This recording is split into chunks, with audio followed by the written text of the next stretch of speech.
Hey, what's up guys? Today we are back with the Formula Hybrid 2026 car, and even better, there is a V12 version of this car. So first and foremost, sorry, I actually did not know about this free cam, so here's a better look at the F1 2026 car. I will use this camera from now on instead of going into the showroom. But anyways, so there's this 2026 car, and I'm going to set a time in this car, and try and beat my previous time. And then I'm going to go into that V12 version of the car and see what's what. See if it's any faster, if it's like the same sort of pace, or, you know, more importantly, how does it feel? Does it feel better to drive? If you don't already know, I actually already have a lap time in this car, 1:27.5. There's plenty more time to come out of this car, but just to keep things simple, I'm not going to practice any more in this car, and I'm just going to move on to that V12 car. So let's take a look. Alright, well here it is. Huh, it looks awfully similar. But if we put our foot down...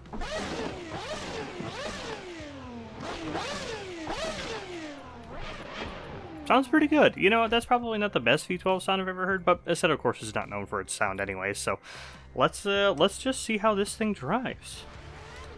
Now, of course, there's absolutely no hybrid system. That was the worst launch ever. There's no hybrid system here.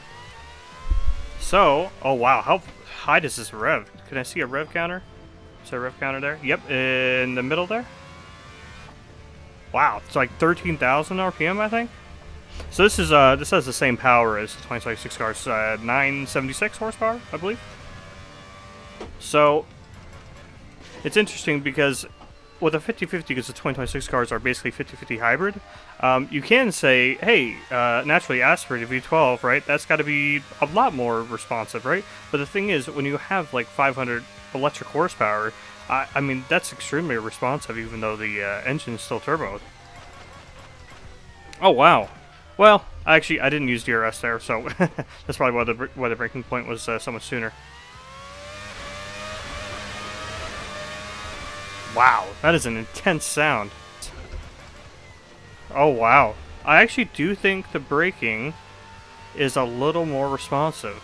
Well, actually, how many... Actually, sorry. I know I just stopped right in the middle of that, but how many gears do we have? Oh, we only have 7 gears. That's why. Okay, I was like, wow, we're like an entire gear down. Well, now I know why.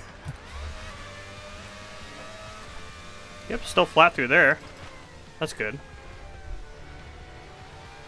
Holds nicely, yeah, puts on the power perfectly. Alright. Well, I'll build up some speed here, and yeah, see what kind of lap time we can get, if we can go any faster.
Okay, so it seems like it might be faster, but that could also just be two things. That being inertia and pure confidence in the car. So what do I mean by inertia? I mean, like, you don't have to keep on charging. You don't have to, like, stop your momentum every single time you do a hot lap, because you have to recharge your battery, right? You can do as many hot laps in a row that you want, as long as you don't have tire drag and fuel consumption on. So I think that's a part of it, but also I think the braking feels a little bit better, and that's probably because there's zero recovery. You may see on most of my laps, I try and turn off the MGUK recovery, but just it depends on the circuit.